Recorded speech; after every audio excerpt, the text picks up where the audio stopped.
প্রথম দফা, প্রবাসে মারা যাওয়া সকল বাংলাদেশি নাগরিকদের মৃতদেহ রাষ্ট্রীয় খরচে দেশে নিতে হবে। দ্বিতীয় দফা, প্রবাসীদের জাতীয় পরিচয়পত্র ও ভোটাধিকার চাই। তৃতীয় দফা, বিমানবন্দরে প্রবাসী হয়রানি বন্ধ চাই। চতুর্থ দফা, প্রবাসীদের জন্য যুগোপযোগী দ্বৈত নাগরিকত্ব আইন ও পেনশন সুবিধা চাই।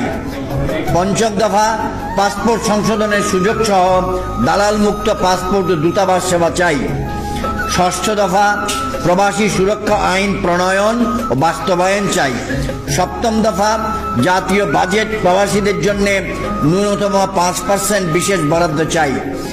অষ্টম দফা, বিদেশে কাগজপত্রবিহীন প্রবাসীদের বৈধকরণে সরকারের সহযোগিতা চাই।